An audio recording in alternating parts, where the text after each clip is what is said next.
Oh, gives me a salmon boner, this.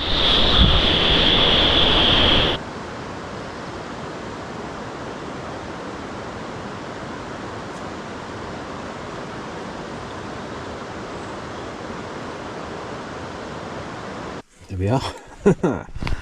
I can't believe it.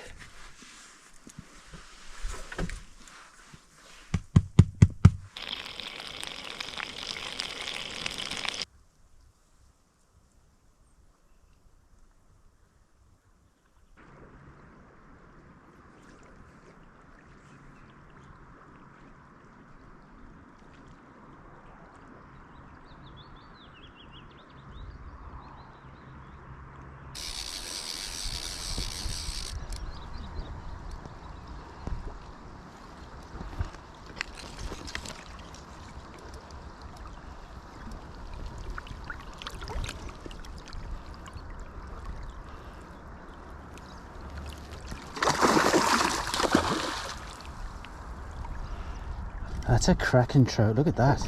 Well, good morning everybody. You're joining Star and me in Loch Leven. We're on a trout fishing adventure this time, so we're going to go and fish some of the great Scottish lochs. I had hoped this week to be going salmon fishing on the River Findhorn, and I was looking forward, in fact I've been looking forward all winter to a full week fishing the Findhorn looking for a springer.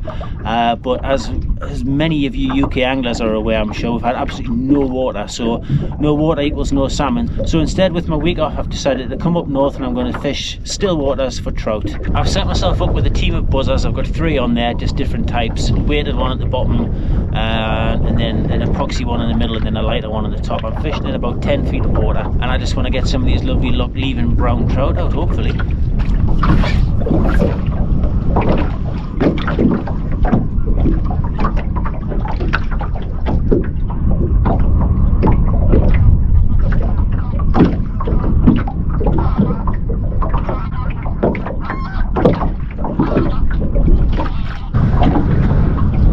I've just seen a lovely fish jump. I don't know if you caught it on the camera, and the guy over there in the boat about 50-100 yards away, he's into a lovely fish. It's got a right bend in the rod.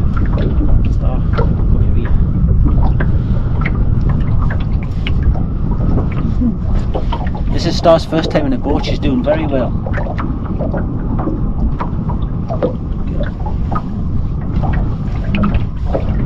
Don't lick though. Not like being licked.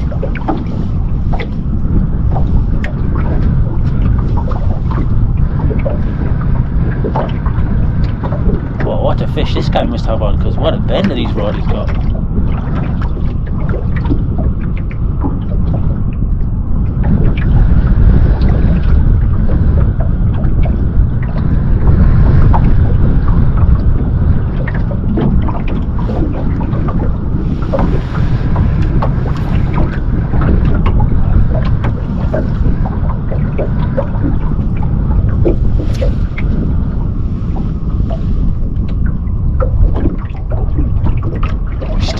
That's a great fish he must have.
Well, I only went bloody blanked on Loch Leven, didn't I?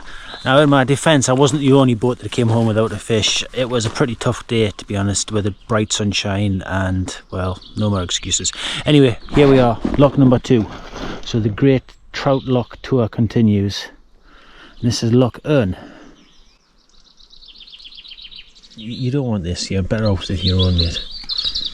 No, go on, eat your own. Star's actually got better dinner than me, she's got liver. I've got a salad because I was hoping to have a bloody trout for me tea. That's what happens when you count your chickens.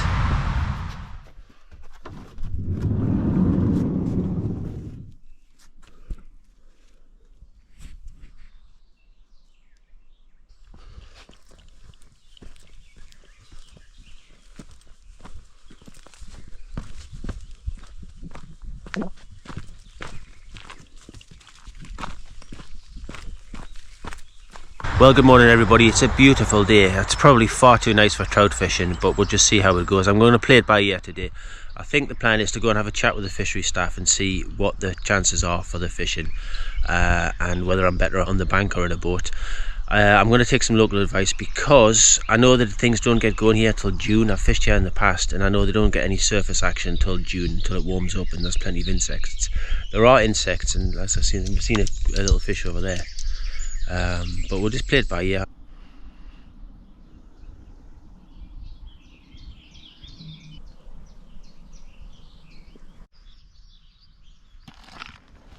Well, I decided not to bother with the boat today, and I just thought I'd do a little bit of bank fishing. I was advised that it wasn't really worth it, which was kind of my inclination anyway with this sun. Apparently the fishing's been pretty hard. It's been very windy here apparently, but obviously this morning it was flat calm. Although now we have got a bit of an easterly wind picking up. Apparently the glen, it funnels the wind, so when you get an easterly it sort of magnifies it. It's not the best wind for fishing obviously, but it is what it is. We're sinking our dive 3 line with a short leader, and then I've got, I think it's a booby, black and silver booby on the point, and then I've got a dropper of just a little silver Invicta.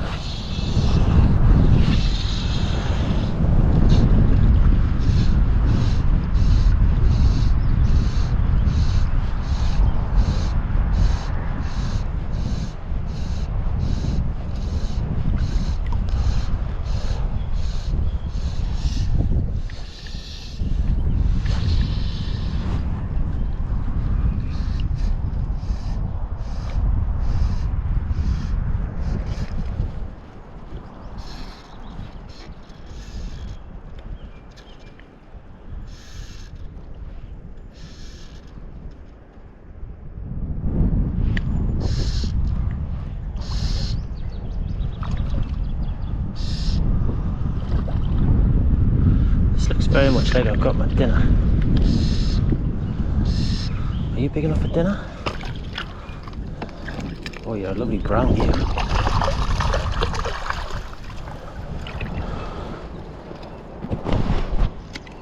Lovely fish.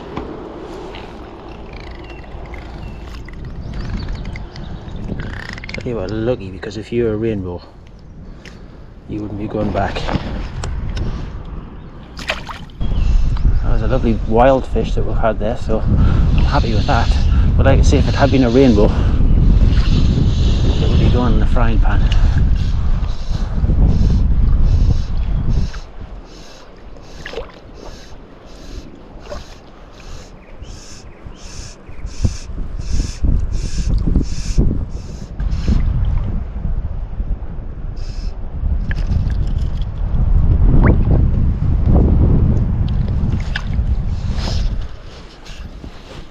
Star, where are you?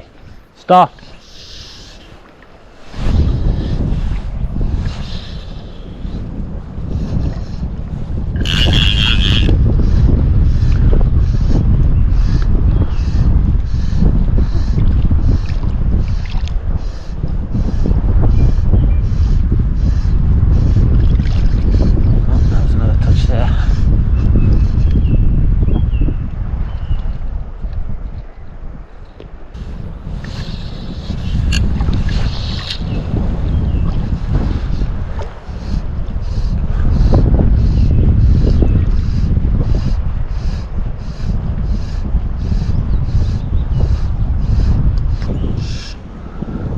another one, thankfully.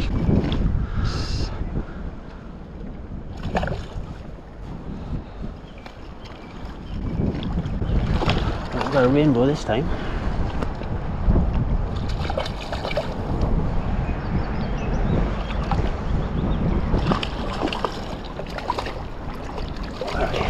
Oh no, it's another brownie.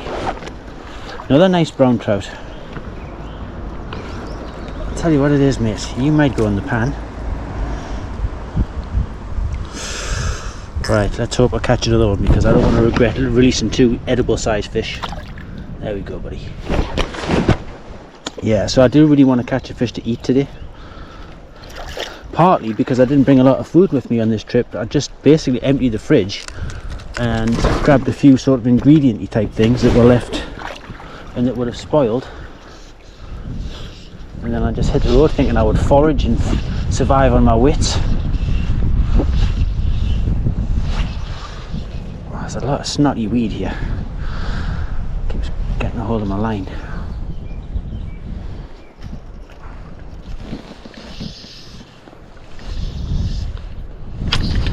What the fuck? That's just...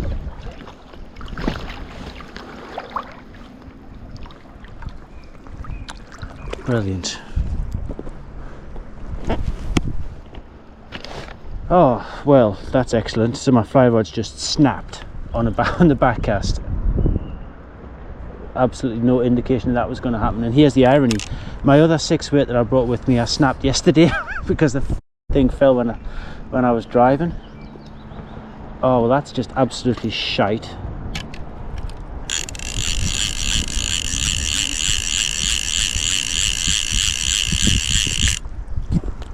Oh, what are the chances of that? What's the chances of snapping 2 bloody rods on a trip? Ah, right, so I decided to find a few worms and I was despairing that I was only finding little ones until I found this beauty.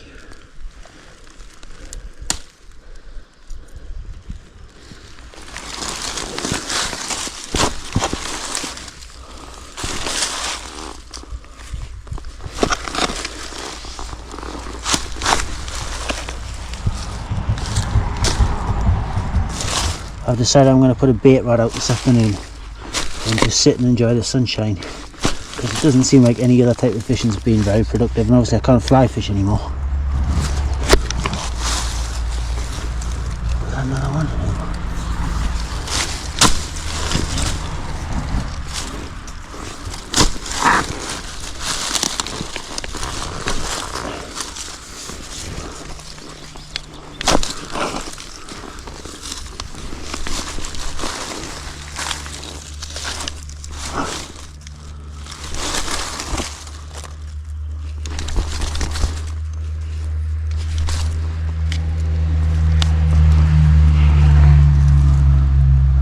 Just finding little mincy tiny worms. I want the big juicy ones. Well, I've had a scratch around in my sea fishing box and I've managed to find a 1/2 ounce lead, and I'm going to try and fish like a running ledger with a bunch of worms and see how that gets on. I don't think anything else is going to be very fruitful this afternoon.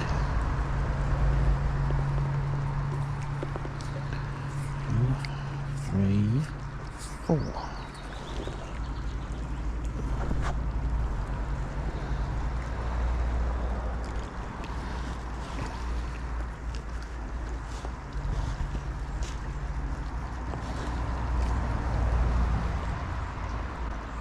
There we go, with a couple on.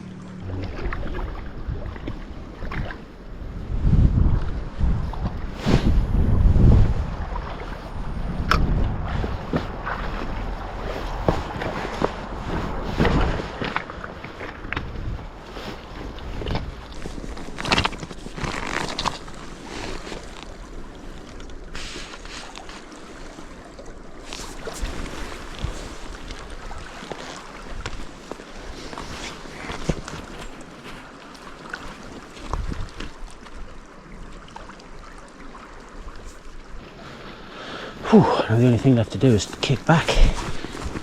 I've got one nice cold beer here. This is nice. I'm in the dappled shade of a tree here.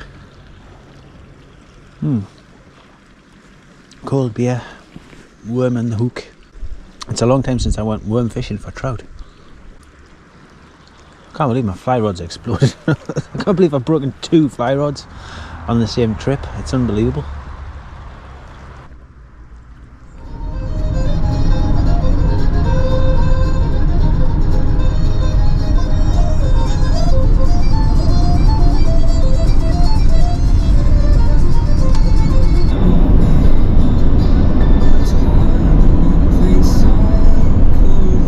Right, we're about 15 miles south of Inverness. I've pulled up for the night, and I'm going to have an attempt at fixing this fly rod. A, because it's my spare rod, obviously, so I haven't got a rod to fish with, and B, I love this rod, and I don't know if I'll be able to get another piece. It's a Hardy Demon, an original one, not one of the Cintrix ones. So I've got a fly rod tube full of broken rod sections. I'm going to try and do a cut and shut and see if that does the job. Well,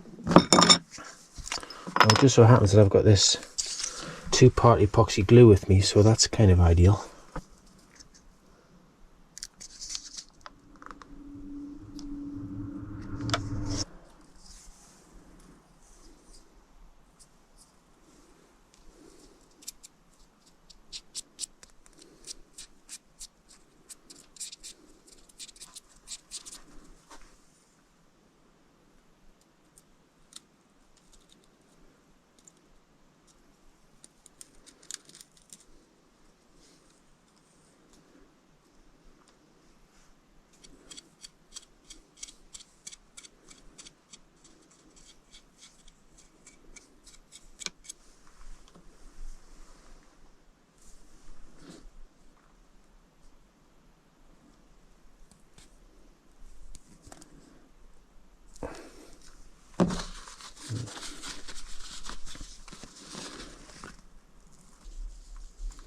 It feels reasonable. I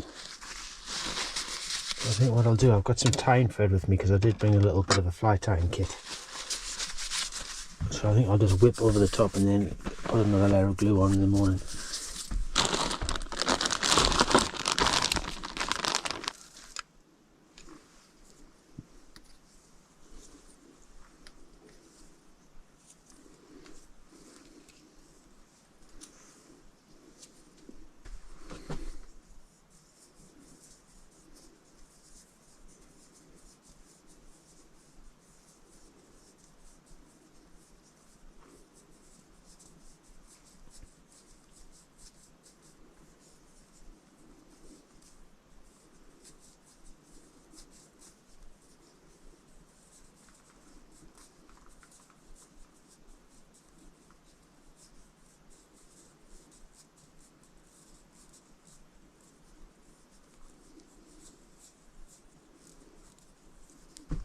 Okay, well, I think that's probably as best as I can do. Who knows, it might work. You stay. Yeah, I'm just going.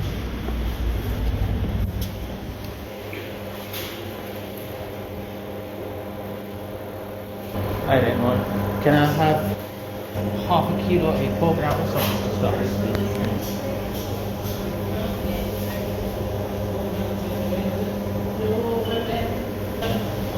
Can I have one of those sirloins as well? One of the thicker ones, please. Yeah, I'll take that, thank you.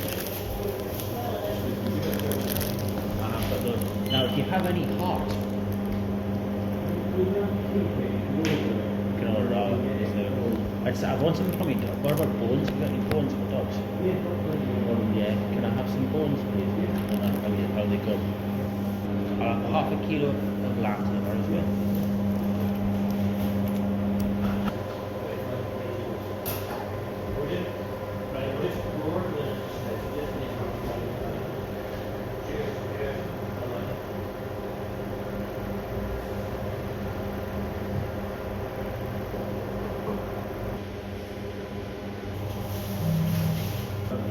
Yeah, I'm going to take some oatmeal as well. Get that.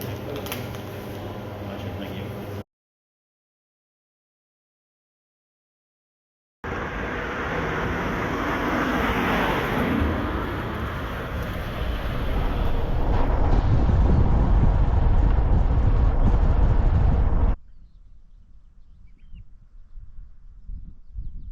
Well, we found the loch we're going to fish. It's called Loch Ruthen, and it was Graham's Inverness that pointed us in the direction of this place of fishing. So eventually, like I say, we found it. It was a bit of a wild goose chase, and it's a beautiful little loch. But obviously, again, the sky is like Barbados, so it's not going to be great for fishing. The plan really is to fish mostly tonight. We'll probably go out this afternoon in the boat, but just to just for the sake of it, I think our best chances are certainly will be tonight. So I had to go to the butcher's there because my little doggy friend has run out of food. And like I said yesterday, she is very thin at the moment after her dual operations. And the plan is to feed her up, so I've got her some more liver, and they also give us a nice bag of bones. You think you can eat one of these? They're a bit big, like. I mean, come on, mate. How are you going to eat that? Yeah, I'll stop. You see what you can do with that when I get set up for fishing. Well, it's pretty wild out on the loch, so I don't think my 4-weight's going to cut the mustard. I think it's just going to be a joke trying to cast that in this wind.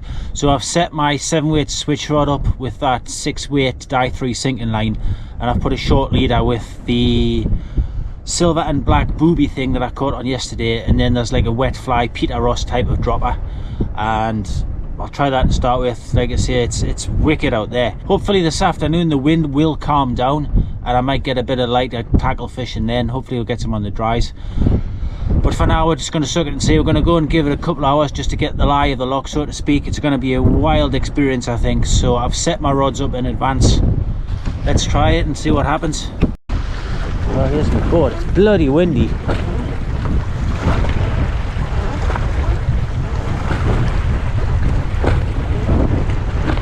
You know what it is? I'm not even going to try. It's too windy. It's going to be such a slog having to row all the way up there in the wind.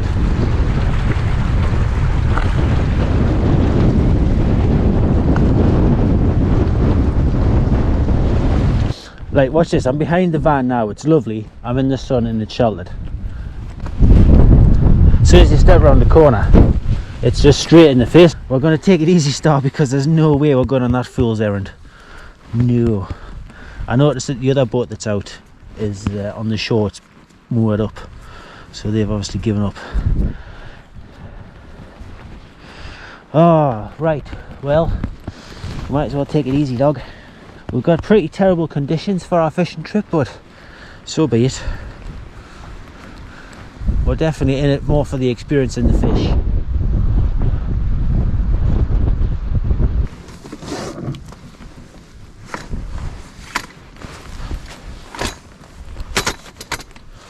There we are, behind the van's the place to be.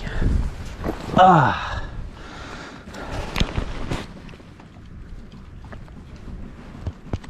I bet you'd like to go for a walk though, would you? Would you like to go for a walk? Along with her operations, she's also been going through a massive mould. And my entire carpet at home is like literally covered in stuff. I think she's actually worse than Carla, believe it or not. Carla, my last dog, obviously, was a long-haired German Shepherd, and when she used to moult, she was absolutely astonishing. I mean, the sheer quantity of hair that came out. But the thing about Star's hair is because she's got all the different colours, it basically shows up everywhere. So she's had a full regeneration recently. She's entirely regenerated her whole coat.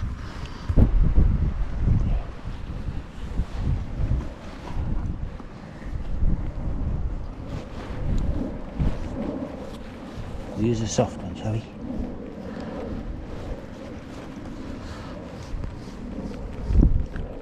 You're a bit high maintenance, I have to say. You could spend half your life just keeping your dog in good condition. Having too many things that you've got to look after in life means that you spread your time and attention too thin. But I was thinking about this the other day because I've just put the van through an MOT, which is an excellent feeling. And I have to say, the old girl is running well.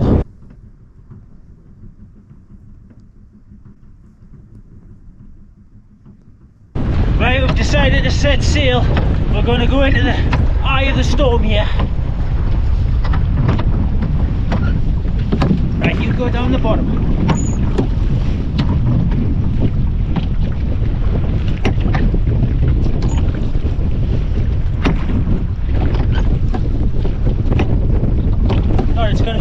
row, especially with Star in the way.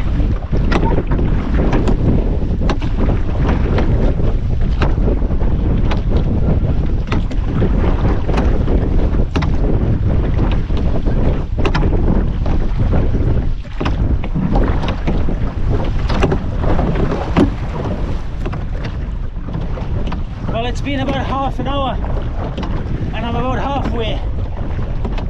I'm certainly getting a workout. If you miss one stroke with your oars, you end up going backwards. Come on! I can't believe it, I'm nearly there. Oh, it is crammer over here after all. I'm going to see if I can ground myself and just give myself a little bit of a respite in the lee of the shore.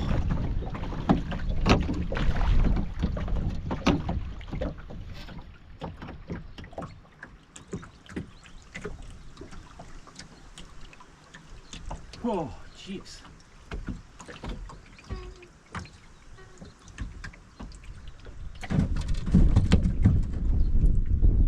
There. Well, I've got to say that was an epic crossing, that was. My goodness. I'm absolutely bloody knackered. It's a nice spot though.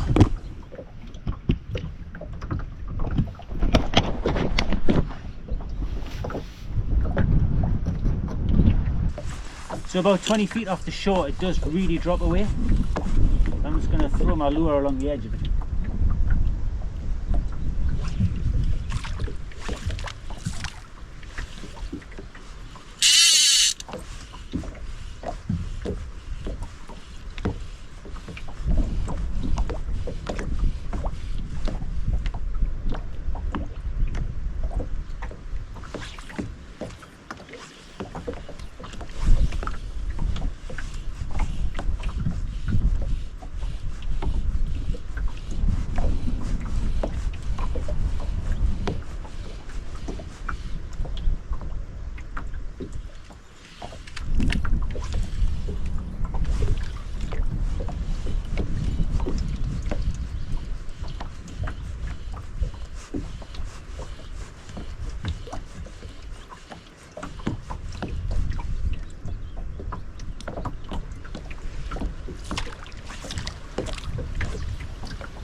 I think we're going to have to start our drift here. Like I say, it's not going to be a very slow drift, that's for sure.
we're not drifting anywhere near where I thought I was going to drift towards, so I'm going to get back on the oars before I'm swept into the middle of the lake for nothing.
Pretty difficult on your own.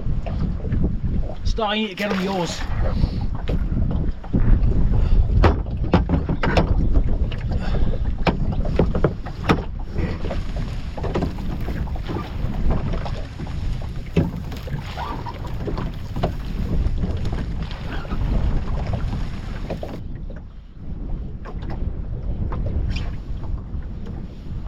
I know a star.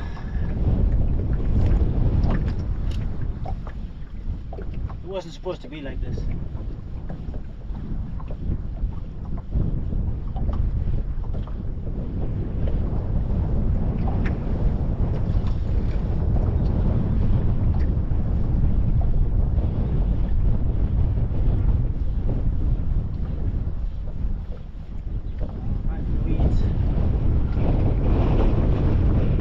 Tell you what I wouldn't give for a boatman.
Well, I've parked up on a quiet road, and you know what it is? I don't know what it is about people and that shite. There was just rubbish absolutely all over the place. The same behind me, and it's the same up there as well.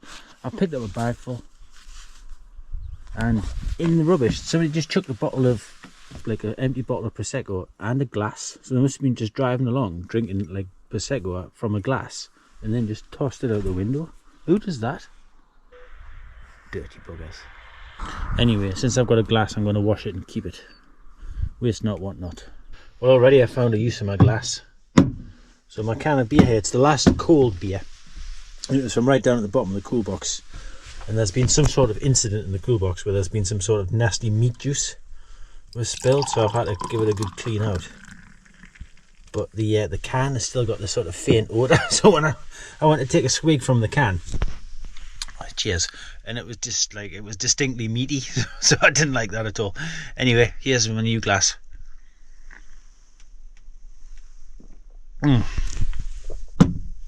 That's better.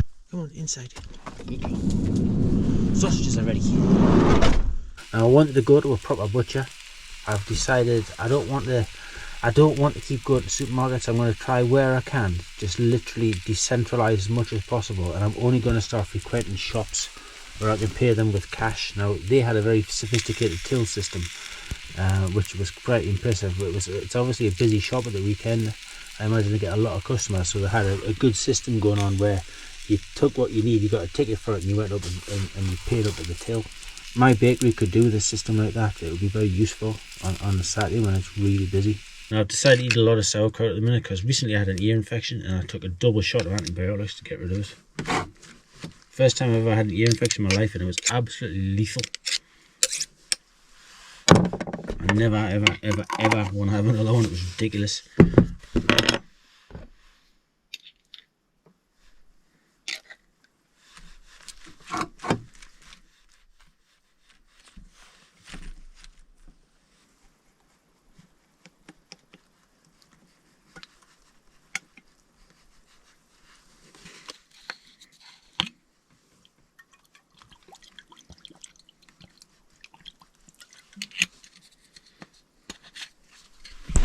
There. Sausage salad. I might just finish it off with a little squeeze of mayonnaise.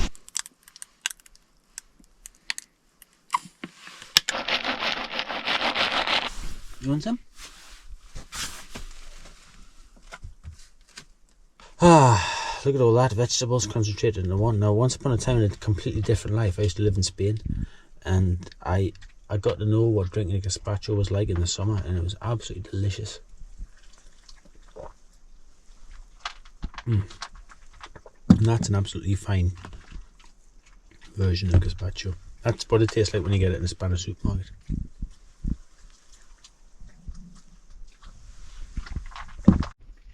So, side note, it turns out the sausage salad is delicious, and it's obviously probably very healthy for you. I'm actually making this an homage to the Mad Fisherman. Now, if nobody knows who the Mad Fisherman is, it's Vincent Donnelly, and he's got a YouTube channel called the Mad Fisherman. He's probably got the best fishing channel on YouTube in my opinion. But anyway, he's been on a diet as well recently, and he does love a sausage, so this would be ideal for the Mad Fisherman. Good morning everybody, welcome to another day on the road. Now, this channel is actually called The Baker's Life, and it's because, believe it or not, I am actually a baker. I do spend a lot of my time baking and making bread. And when I'm on holiday, well, that doesn't stop either. So in preparation of this, I brought some sourdough starter with me. It's going to be a bit of a mess getting this out of here, but so it is. So sourdough starter basically is just a mixture of flour and water. Right on so we can see what we're doing. And you let it ferment naturally, and it traps lactobacilli bacteria and wild yeast, different strains of candida from the atmosphere, and they start to grow in the medium of the flour and water, and you get your own little culture going on. Now my culture is, well, let's say it's at least 15 years old, and I've kept it going by keep feeding it flour and water, so it's always got something to live in. And then obviously I use it in the bakery to make all the bread.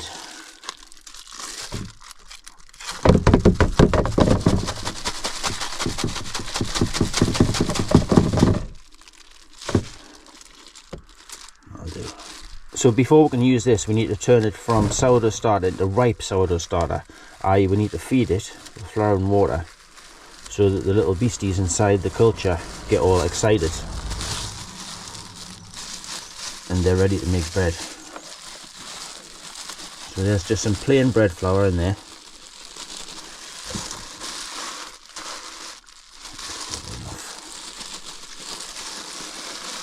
The idea is that I'm going to make a loaf, but it probably won't be ready till probably tomorrow. The thing about sourdough, it takes a long time to ferment. It's very slow compared to like baker's yeast. But that's why you get better bread out of it, because the slower the fermentation, the more of the sugars that are available to the yeast and the bacteria from within the flour itself. So the longer the fermentation, the more it breaks down the carbohydrate into different complex sugars, and the more food there is for the little beasties.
Right, there we are, that'll do. We'll put that away for now and come back to that in a few hours and see how it's doing.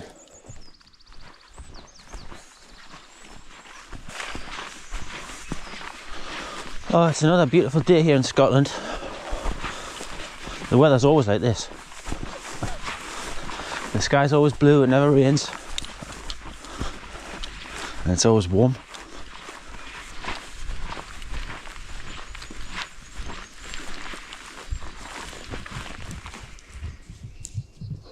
There's a deer. He's going to catch it, I think not. Star, that'll do. Star! Star! Come!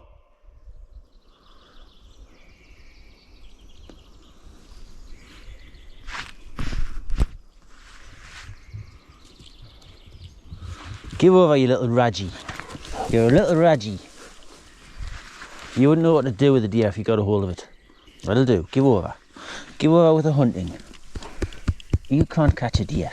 No. You can't. You can't catch a deer.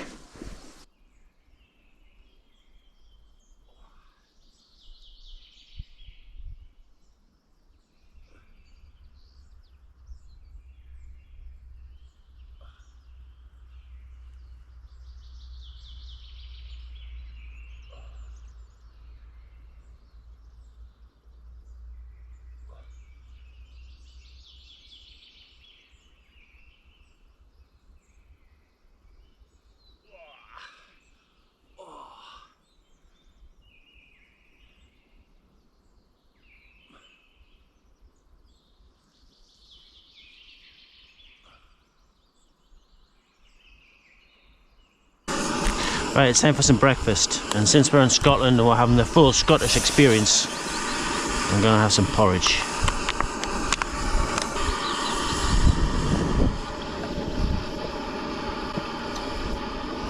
When I was in the butcher's yesterday I got this. I was actually trying to buy some porridge oats, but I didn't realise I bought fine oatmeal, but that's absolutely fine because fine oatmeal is excellent on fish. And you never know. Our luck might change at some point on this trip. We might actually catch a fish.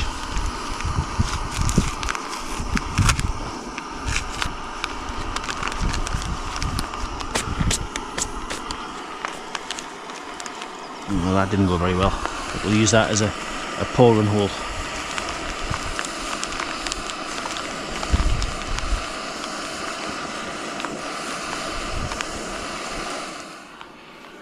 Oh shit. Oh, that didn't go well.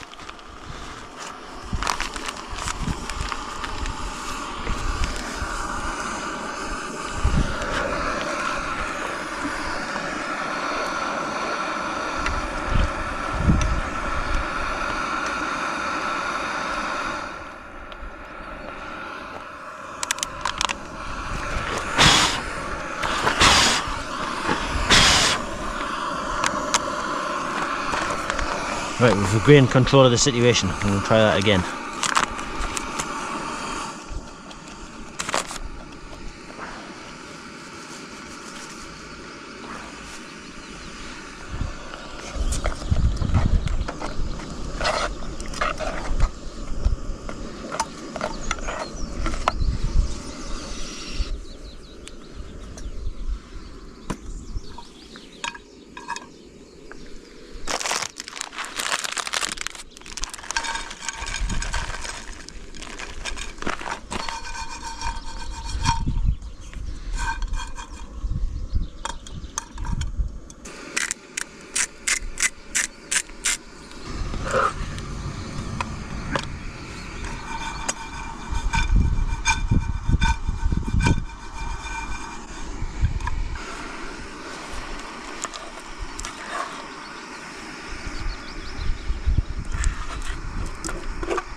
Unfortunately I can't have the full Scottish experience and have Scottish raspberries, which are the best of all, because it's just a bit too early for them yet.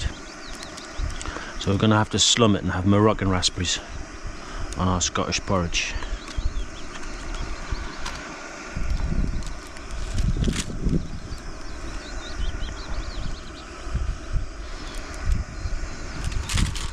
What we can have, however, is Scottish heather honey, which I also bought yesterday. and I've already had a go at it. It's pretty delicious.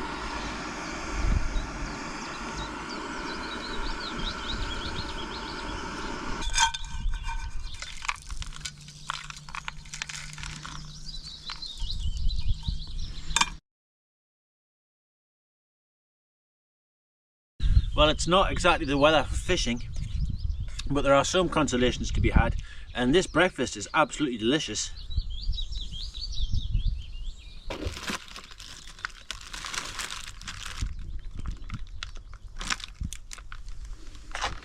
Your breakfast too, in the sunshine? There you go. Oh, you like that? Delicious. Go on, get into it.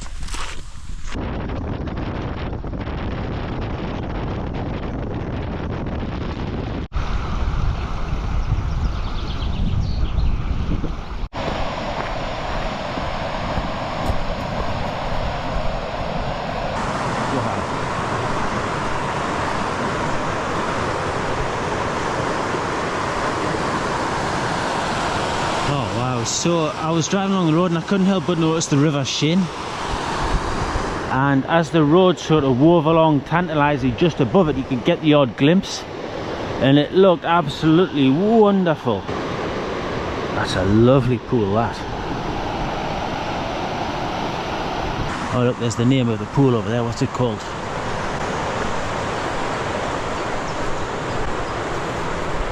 Nobody fishing today, obviously. It's too early in the season. Certainly lots of insects. Paradise. Oh, well, fair enough. Paradise pool.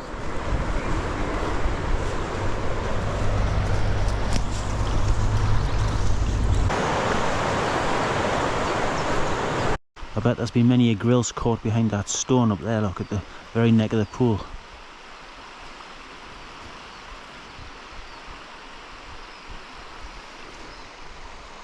It looks pretty deep as well, doesn't it? It looks like it would fish at this height, which I imagine is summer level.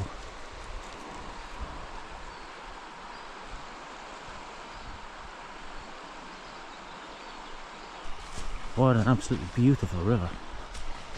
I bet there's been some big fish caught in that pool over the years. So this bench here is obviously very conveniently located for when you've been in the Paradise pool and you've had your 30-pounder. This is where you come and you sit at the end of the day and you light your cigar and you look at the river and you take it all and you think, yeah, this is it, this is paradise, alright. Oh, I could sit here all day. It's almost like I can channel glorious days gone by, days in the past where people have had huge salmon, and imagine all the River Shin salmon having to come up that little gap there, look. Everyone, imagine when they're running, you're sitting here, it'll just be 1, 2, 3 great big 30-pounders, because it's a big fish river. Oh, I bet there's been some tremendous sights here in days gone by. Well, alas, not for me. Too rich for my blood, more than likely. Have a look at my sourdough starter here. It's increased in size, but it's not very active. Probably really need another feed before it gets going. So in here I've got some, I think I've got 375 grams of wholemeal flour and 375 grams of plain flour. And I've already put the salt in. Now when I'm baking I put 2% of the flour weight. So in that case that's 15 grams of salt, and that's the right ratio for a loaf of bread. Normally what I would do is mix this into here and then make the dough now, but what I'm going to do is use a little bit of this flour just to keep feeding this so it gets another round of activity, so it's a bit more active when I come to use it for the bread itself. Yeah, that's it all mixed in, so hopefully now that will get a little bit more activity going on.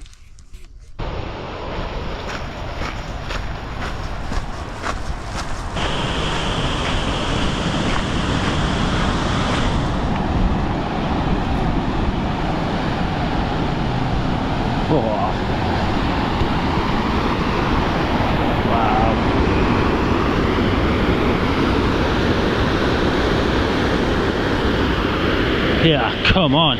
Imagine what it's like fishing in there, or in the pool above there, after they've got up there and they're just resting under that next little waterfall.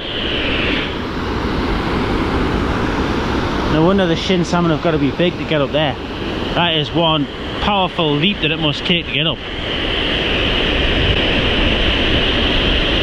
Oh, gives me a salmon boner, this. look at that lovely coloured water as well. Oh, what a pool.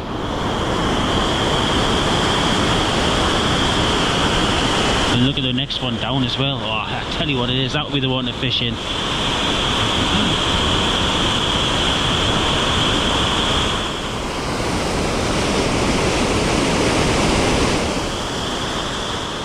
Well, it took me a while to find out where I was there. I was a little bit lost. So here I found Loch Shin. This presumably is the River Shin, and I must be around here somewhere.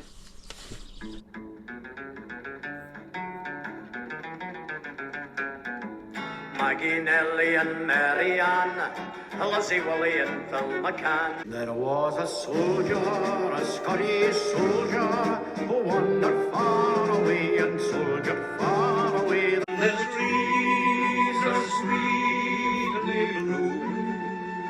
I can't understand why you let someone else do the library. I take out a book and then I go home for my tea. Well, we've arrived at the end of the road. This is the village of Scurry, and I went to the Scurry Hotel to see if I could see about any fishing. But unfortunately, they couldn't help me. They couldn't even give me any information. I was actually a little bit disappointed. I thought they might have known a little bit more about the fishing that was available.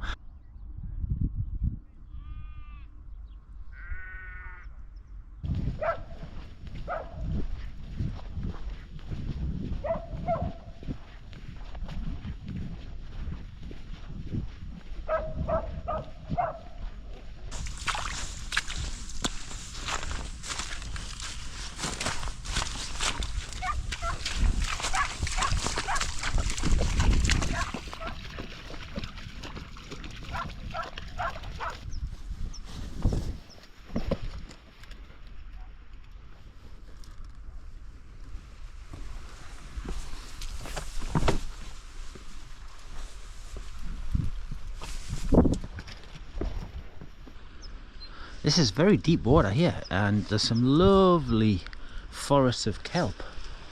And I tell you what, I bet there's some pollock. I'm pretty tempted to spend the afternoon fishing here. I could go and get I've got a lure rod obviously, and I've also brought like a light surf casting rod, a light beach caster, and I have got a bit of bait.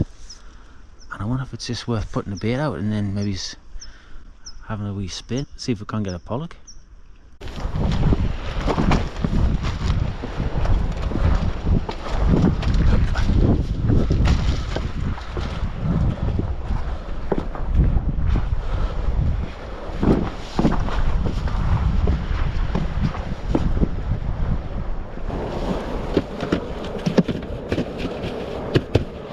Got a spinning rod with a pollock lure, and I'm going to flick around in a minute, but first I'm going to put a bait out. Oh, there's a cormorant. It's got to be a sign there's fish around. It seems to get very deep very quickly out here. And before, when I could see, when the sun wasn't glaring at me, I could see that there was big beds of kelp all the way over there. So I think a fairly long cast over in that direction. And who knows what sort of fish may be out there.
going to chuck a lure as well, but I'm not sure I 100% trust my rod rest here.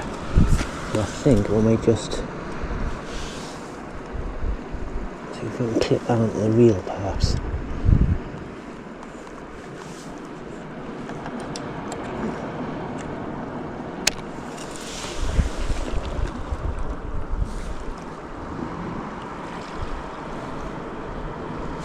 Let's have a look. I'll put the other end in the rock. Surely that's got to be safe.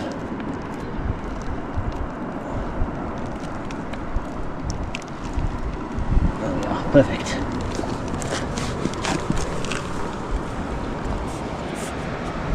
While the baits are doing their thing, we might as well have a throw around of this. It's like a paddle tail jelly job. Had loads of pollock on this when I had the boat out.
I'm going to change colour because at home the lucky colour was yellow, the lucky colour of tail, so we'll change the tail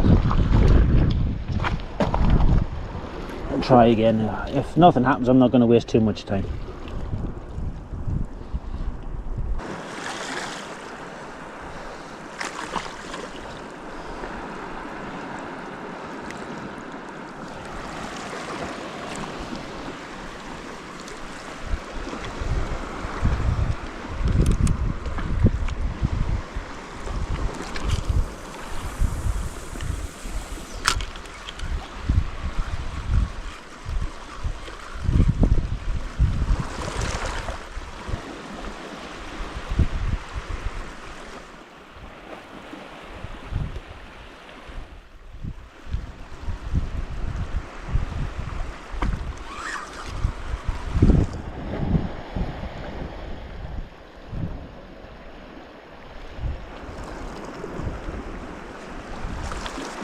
Well, these baits have been out 25 minutes and absolutely nothing's happened. I've had a few little rattles that might have probably been crabs, like a steady pull. So I'll get them in, see if they've been crabbed or not, whether they've just been totally unmolested.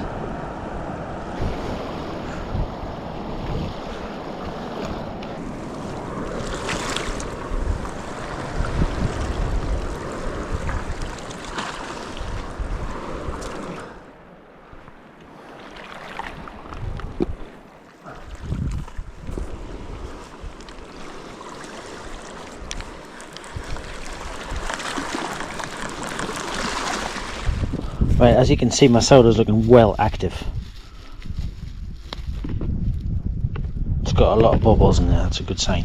So originally I was going to make a big loaf and try and cook it in my Dutch oven, but I'm not going to be able to. I'm just not going to be able to make a fire. So what I'm going to do, I'm going to make a smaller one and then somehow try and maybe even steam it or cook it in a pan somehow.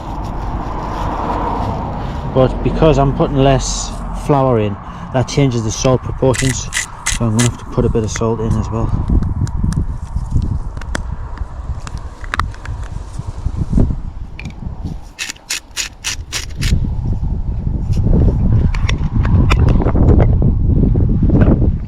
Just going to use one hand because I don't want to get into a total mess.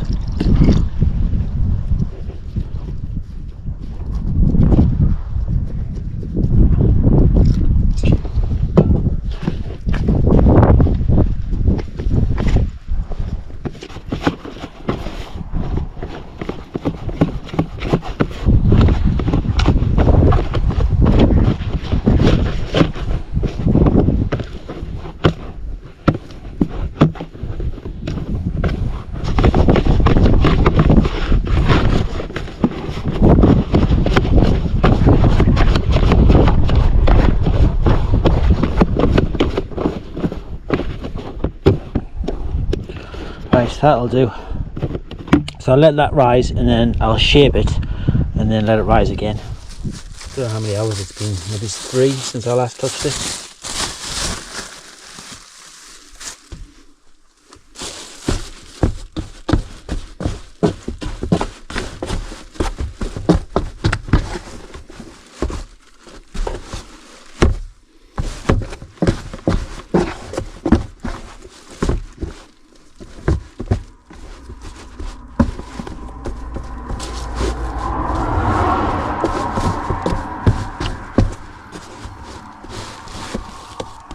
Next I'm going to proof it in the pan that I'm going to cook it in, and I think I'm going to try and steam it, which is something I've never ever done before. So we shall see how steamed sourdough turns out.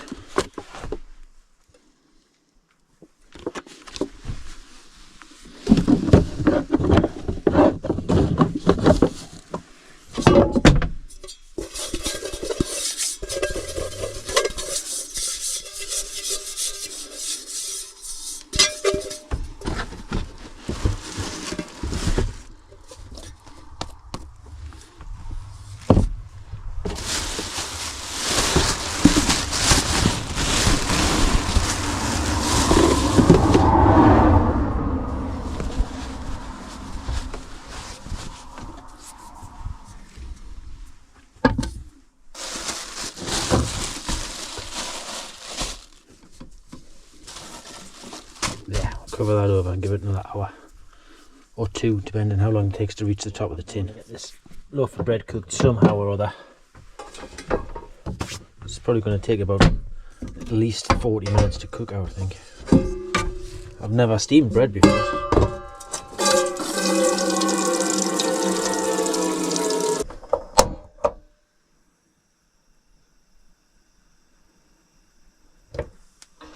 Right, I think in the ideal world I'd have something to lift this up off the very bottom of the pan. Now what can I use for that? How about something from the toolbox? Right, this is the best plan that I can come up with. I've got 3 sockets here from my toolbox.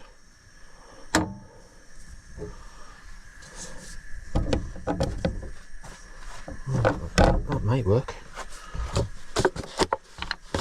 I'm going to grease the lid of my pan in case it reaches all the way to the top. I don't know whether it'll rise that far or not, but we shall see.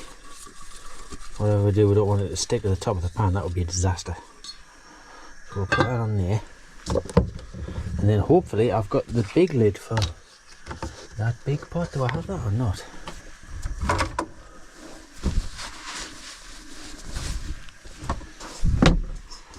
Okay, well that. Oh, what a shame. Dough.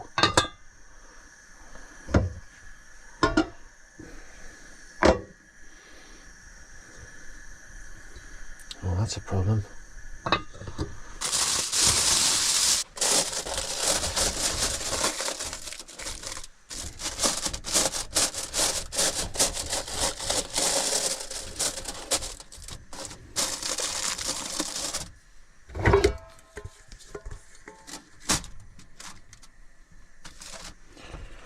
Okay, we'll give that half an hour and see what happens.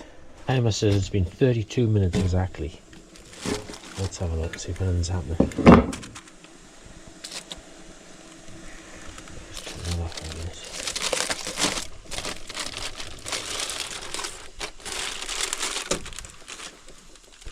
Ooh, I think something's happening because the lid. Oh, the lid's lifted off.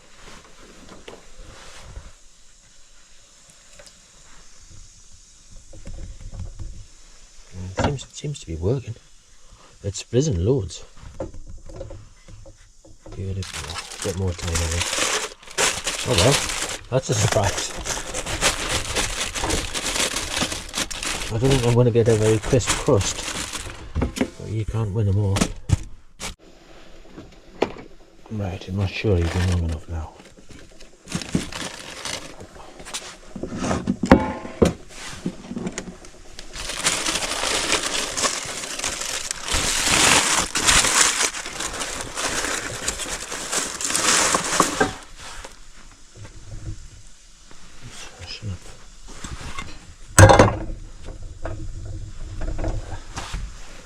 I don't want to make it even soggier than it already is. I think it's cooked through. It feels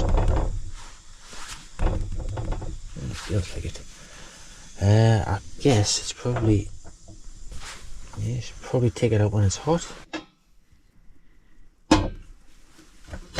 Thanks. Maybe the sockets did the job.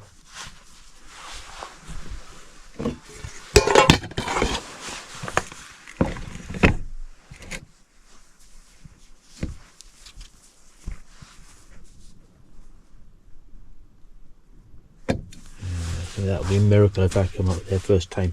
What I'm going to do, I'm going to leave that for a few minutes, just like it is. And, you know, it might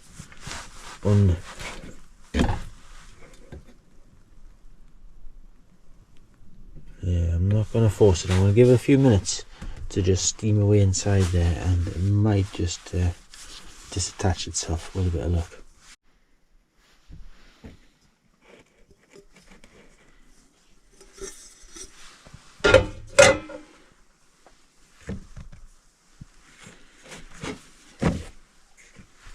There we are. I can't believe it.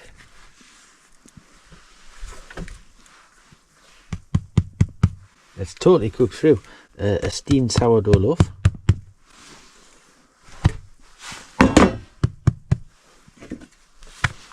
I'll just leave that to air dry overnight, and it might develop some sort of a crust. In the meantime, there's a tiny bit that was caught on the bottom of the pan, and I can have that as a sample.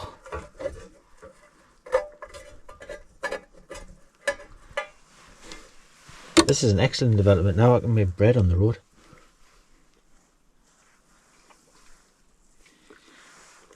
Good morning. Good morning, little dog.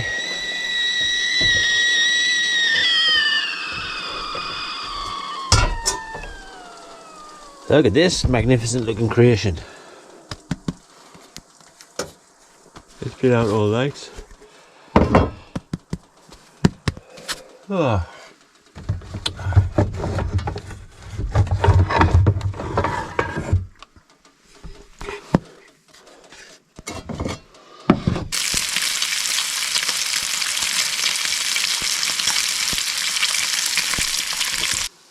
Well, I was going to have my breakfast outside this morning, but it's absolutely thick with midges out there. So I'm not going to have to get eaten unnecessarily. Oh, excuse me. Oh, it's early this morning because we're going to go up and fish the hill lochs. And some of the more accessible hill lochs anyway.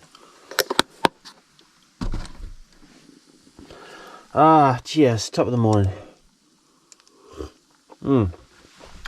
Top of the morning, dog. She's already had her liver, so she's ready to go.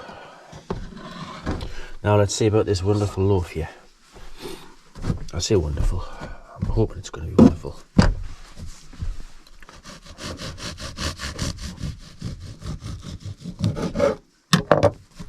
Now would you look at that? Perfectly cooked.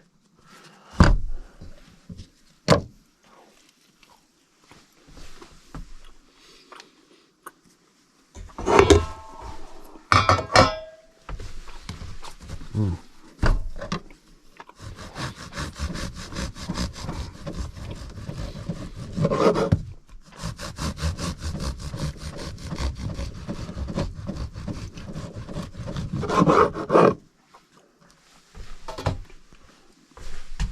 got some nice Ayrshire bacon to go on it.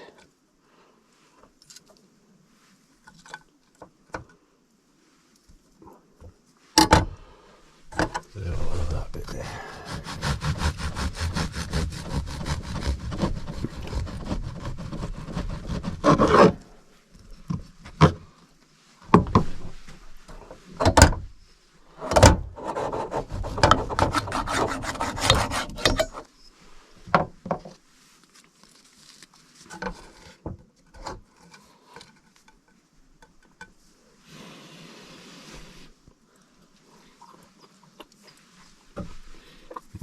Perfect.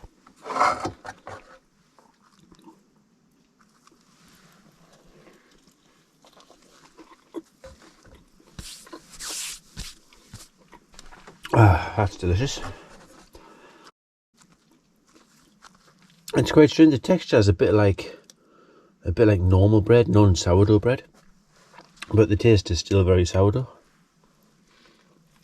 So it's a beautiful day. We're up bright and early. We're going to go and fish some of these hill lochs, not the super far off ones, but some ones that are relatively close. I'm not going to hang around here because it's thick with midges, which hopefully will be a good sign for the fishing. But yeah, today seems to be the start of the midgie hatch. Excellent.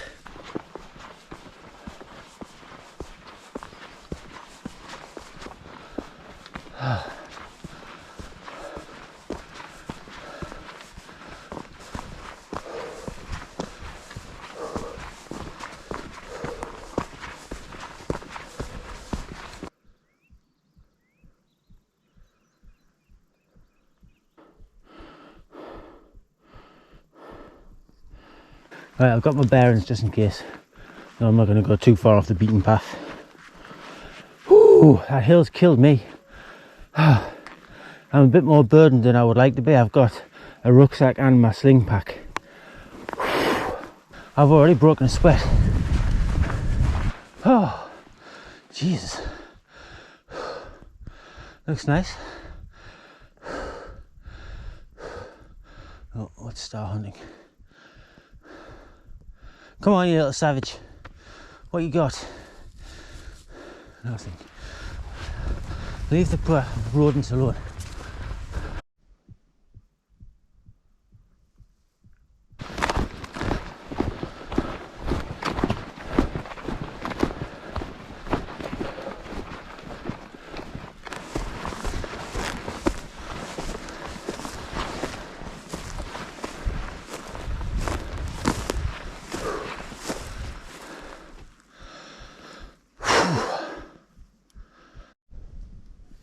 Right, by my calculations, I'm here and I need to go to the next one, and then I'm supposed to fish the other one on the left.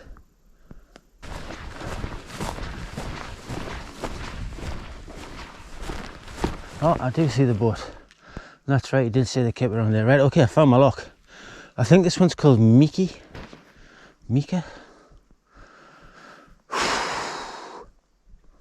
So we'll try fishing this morning. Probably catch nothing but the sun, but you know, we're here. And then after I finish this, there's another little loch just over there. Apparently we'll fish that for a bit, and then I'll just go back to the van because by then it'll be absolutely blazing sunshine. Not that it isn't already blazing sunshine. It's a lot smaller vessel than what we're used to.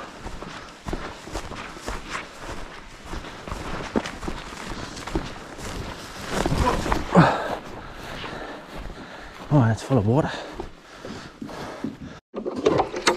I was being a bit thick there and I was wondering where the oars were. And it turns out this lovely bench is actually a box for the oars. Right, we're going to have to do a bit of bailing out here.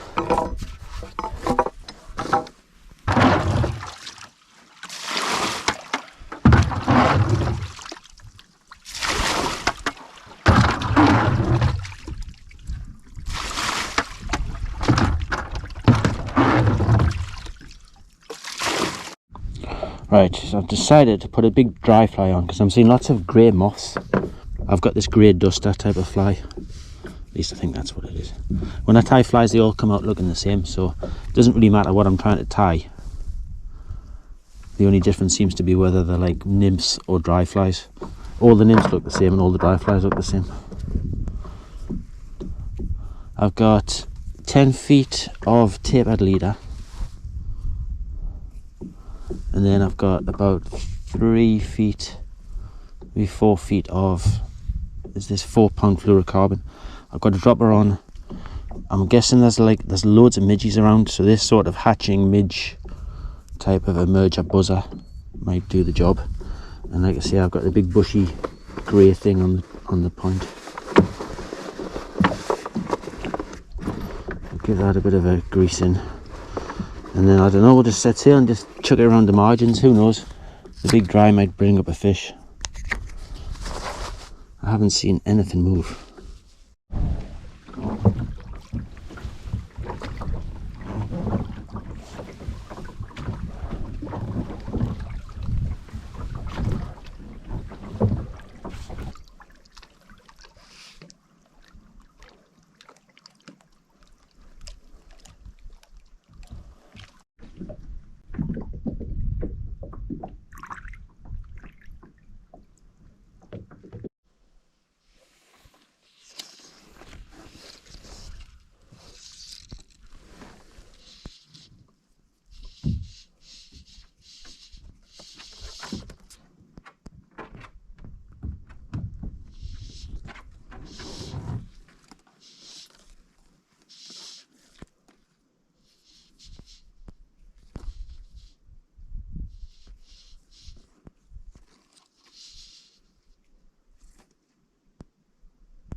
Yeah, some big grey moths, but nothing's come up to eat them.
Well, this fishing trip isn't very successful in terms of catching fish.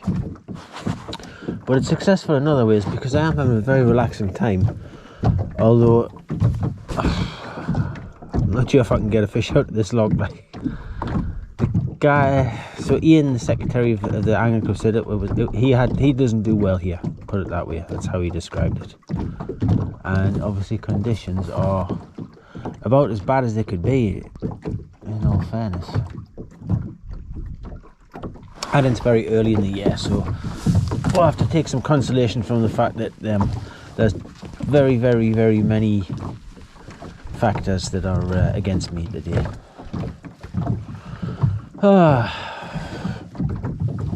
I've tried fishing as deep as I can, and there's nothing coming up. There's loads of insects on the water, there's loads of olives, and there's loads of those damselflies ending up dead on the water. The fish just obviously turned on to surface feeding yet. We're in mid-May at the moment, and I don't think these lochs get going till the sort of end of May, early June. That's from what I've been told, and it's probably even later than that anyway, but it is a very warm year, so maybe they'll get going in a little bit earlier this year. But what I wouldn't give for an overcast day.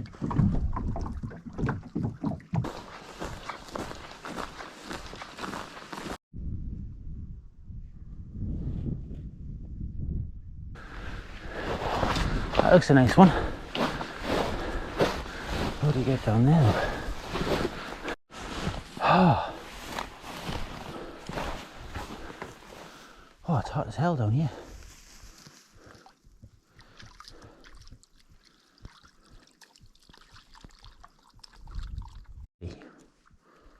It's so hot, I can't believe I'm in Scotland.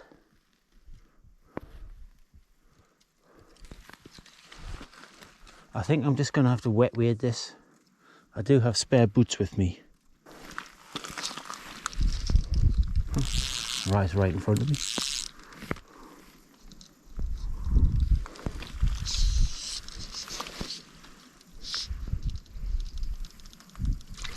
Way! Way! Absolutely excellent. Come here, you are probably the most welcome fish I've ever caught. The little guy, you took the black pennel. There you go. Yes, I didn't blank. Whoa, that's all I wanted. One fish. I'm not greedy.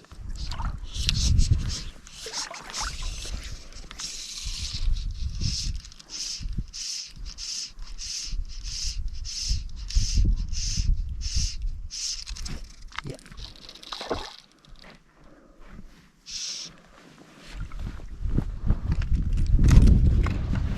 Look at this one.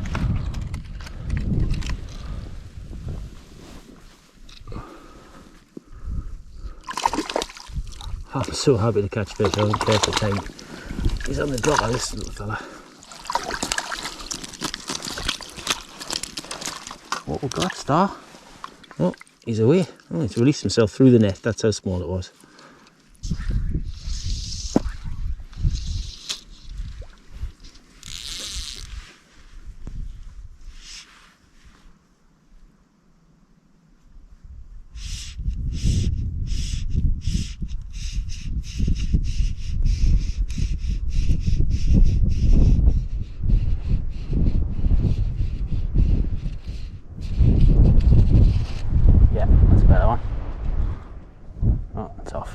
I say better, it's marginally better.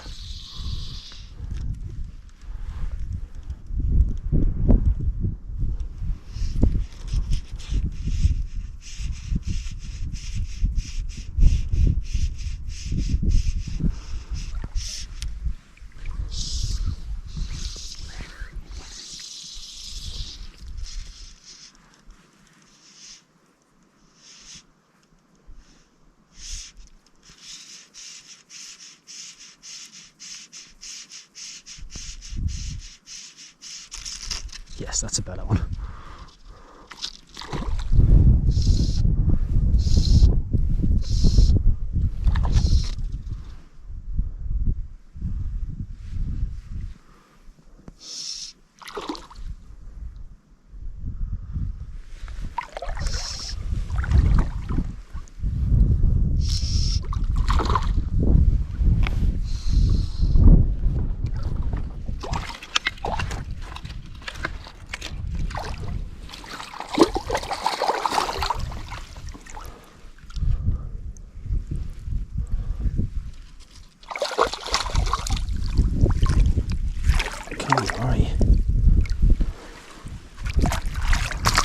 Yes.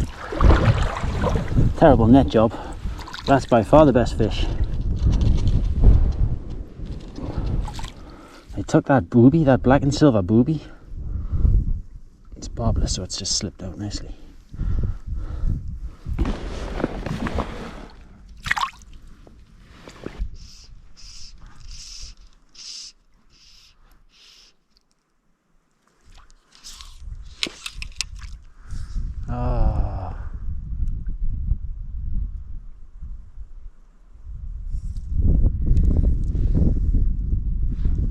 Oh no, well that's the end of the fishing.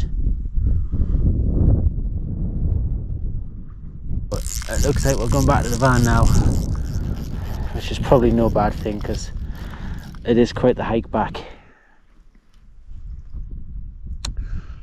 Oh well. Where's the path, Star? Star seems to know the way, although she's never been here before. I think she's following a game trail.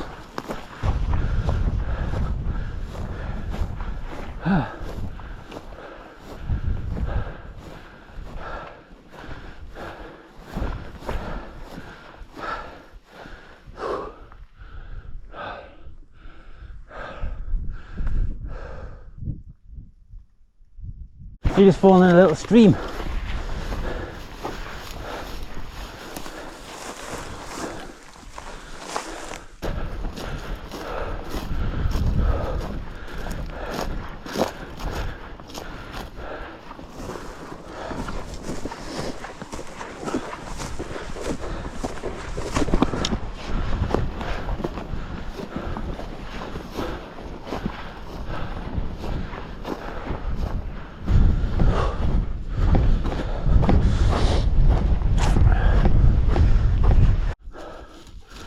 Give over.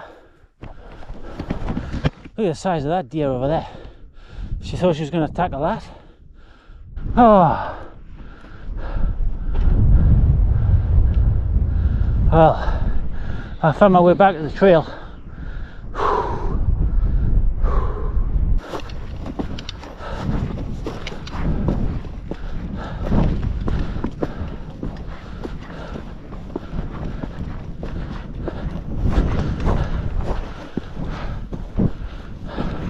Oh, I can see the van. There you are, old friend. Thank God I am homeward bound. Let's not say I got lost, but let's just say that I didn't come back the same way that I went up. And it took considerably longer to come back than it did going up. All I'm going to say is thank God I had my compass.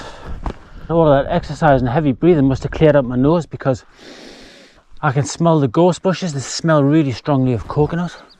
I couldn't smell like that on the way up.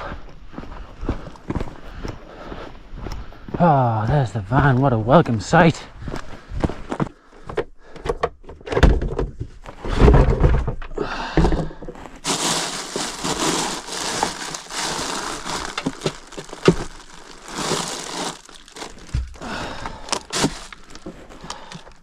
Oh, thank God I'm back and in my most favourite chair.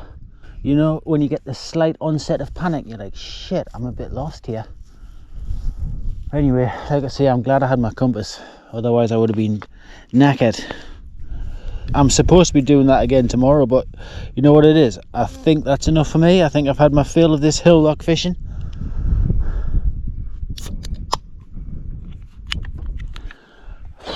Cheers. Cheers, Star. We made it back. I'm going to have a little refreshment and then I'm going to give you a serious deticking. Make sure that nobody's jumped on board. I am going to have some water too. Not a total alcoholic.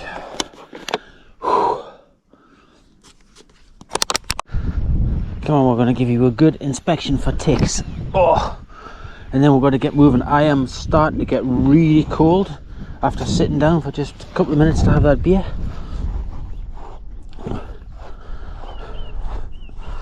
The sweat is just, I know you don't like it, but you know what it is. This time it's for your own good. I'll be gentle.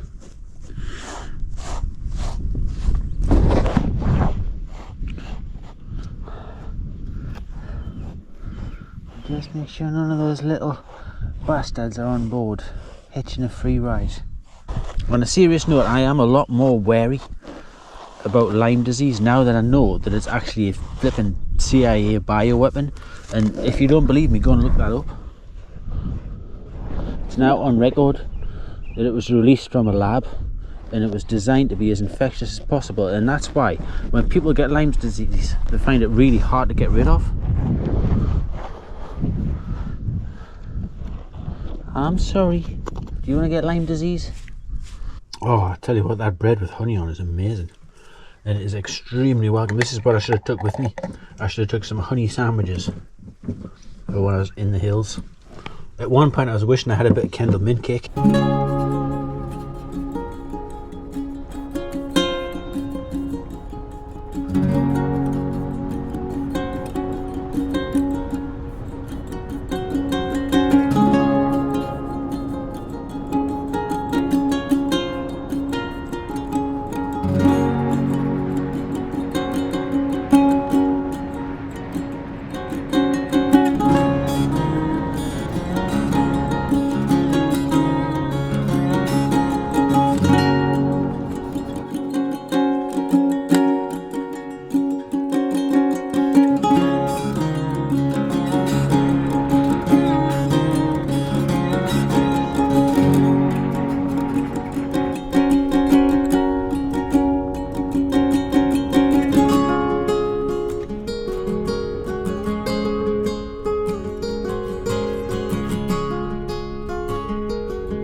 What are you got in there then?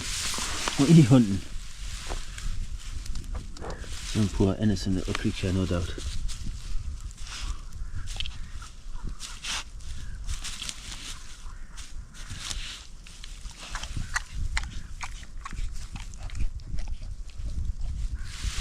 You're a savage, an absolute born savage.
Wow.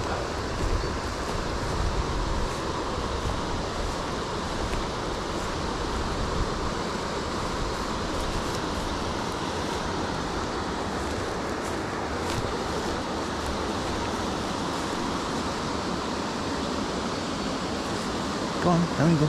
Go.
Five fish.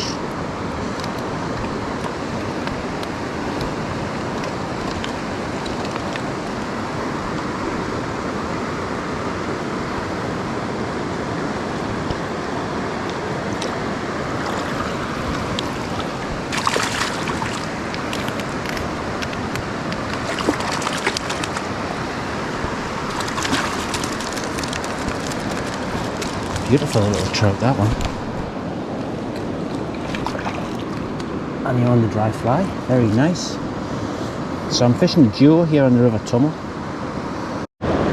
This wee guy's done a really good job of hooking himself. So very good. There we are.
Definitely off the beaten path.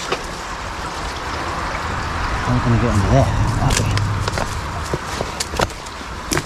I don't know how you're going to do it, but I'm going to find my way.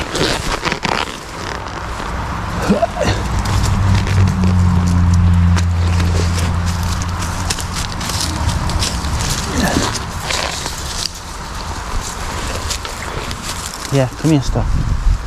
Stop.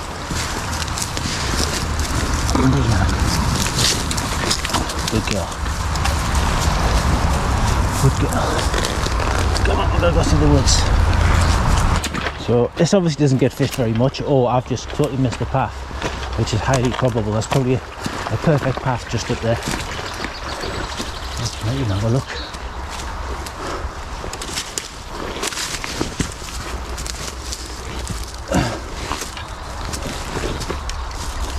Yikes. Oh, there's the river.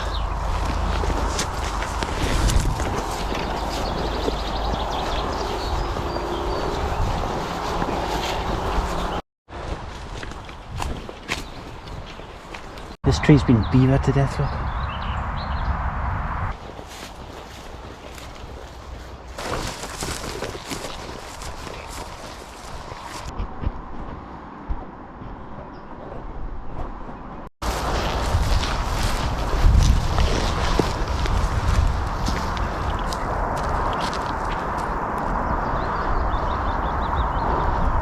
We'll give it a cast, who knows what will happen here.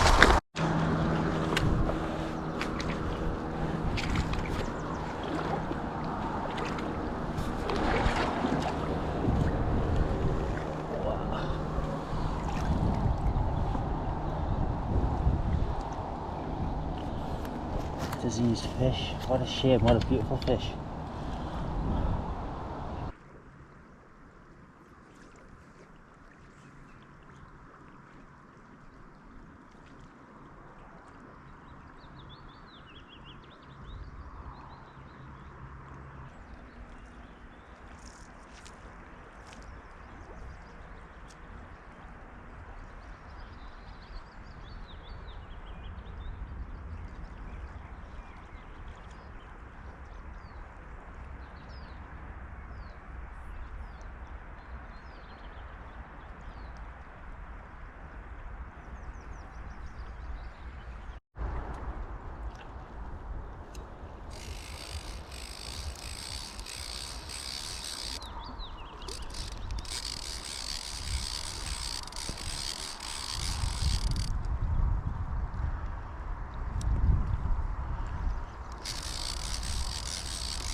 I hooked a lovely trout and I almost sneaked it in before I really knew what was happening.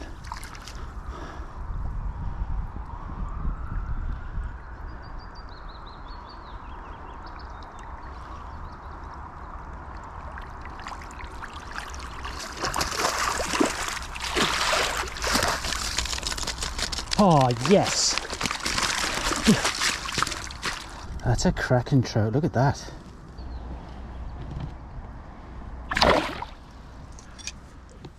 Right, this is the final attempt to fix my fishing rod.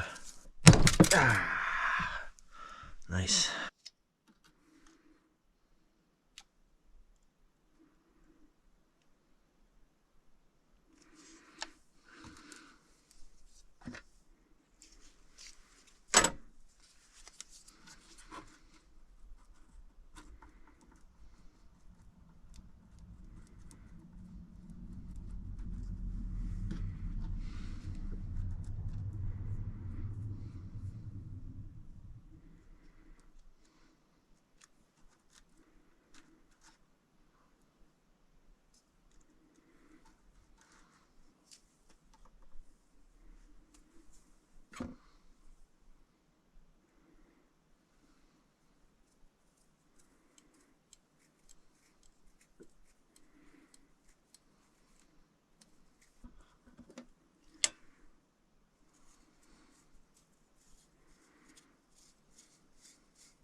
Well, that's it. The sun has finally set on my Scottish trout fishing adventure.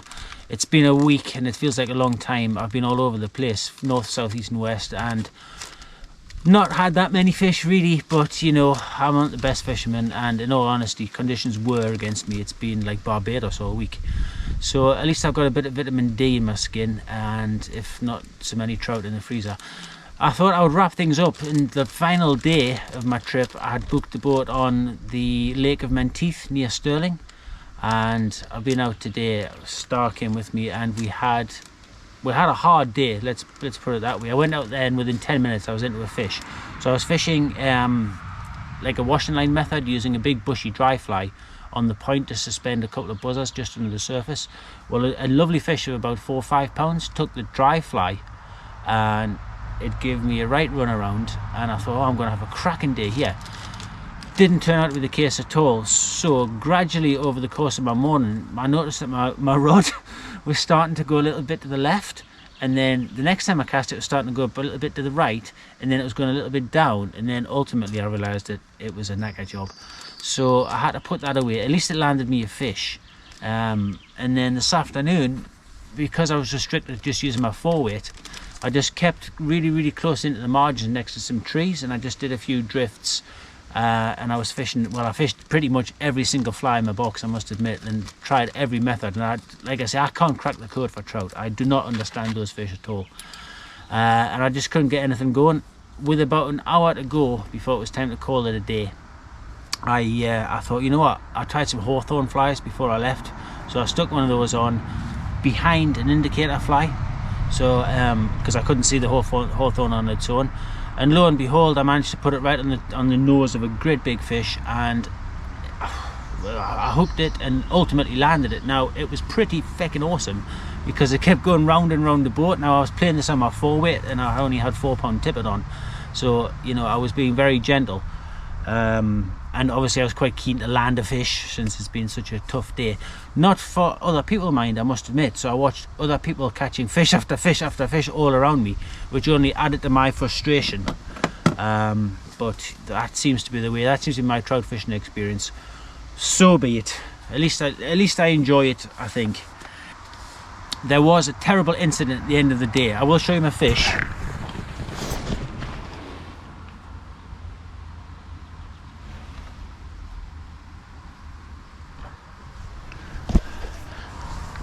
an absolute cracker. I would give it about £6, and honestly, it was such a good fight on the little 4-weight rod. It would have made amazing footage. However, oh no, as I was coming to wrap the video up, I was in the middle of the lake, and like I said, I had an hour to go before it was time to come in. I was finished fishing, I'd scratched the itch, I caught my big fish, got the fight that I've been after this whole time, and I thought I'll wrap the video up, I'll say a little outro piece, and we'll end the video there, and I'll have this cigar that again Christy has kindly sent me. Now Christy's obviously a big fan of the channel, he's a subscriber from Hungary, and it turns out he's got a cigar business. And well, I don't even smoke, but Christy keeps sending me these cigars, and they're Cuban, so I would be a fool not to smoke them. And I have to say, they are very nice, especially the Cuban ones. Anyway, so I was going to wrap the video up, have my cigar, all was well with the world, and then disaster struck. I put the camera on the other side of the boat, and sod's law, the bloody battery pack slid over the side. Now I made a fair approximation of leaping across the boat, launching myself over the side, and I managed to just grab down into the water, hence the wet sleeve. And I just got my fingertips to the camera as it was disappearing down at the Davy Jones's locker, never to be seen again obviously. Anyway, 400 quid's worth of GoPro gear over the side, so I'm a bit devastated, I must admit. And obviously all the footage from today, but hey ho. Such is life, what can you do? Star, come here. So normally I just use one camera because I'm determined not to let YouTube videos get in the way of my fishing. But this trip I conceded, and I had 2 cameras and I had like extra gear, and I've been ultimately careful with it all week until that one stupid moment, and over the side it goes. Anyway, like I said, such is life, these things happen. I'm devastated. But I've got a cigar and I've got a big fish. So you know, life could be worse.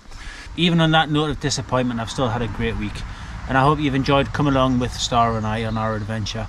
It's been quite the week, I tell you. I'm pretty knackered now, and I tell you what, I'm ready for a good bath. So it's time to get back down the road. I've got my fish, got my cigar, and yeah, I've got some memories. I haven't got a GoPro anymore, but I've got some memories. We shall see you in the next video, whenever that may be, if it may be, and if not, well, all the best and good luck out there. I hope we get some rain soon so that you guys can get out there and go fishing yourselves. Thank you very much for joining me. Star feels equally the same, I'm sure, but she's over there making herself sick. So on that note, we shall end.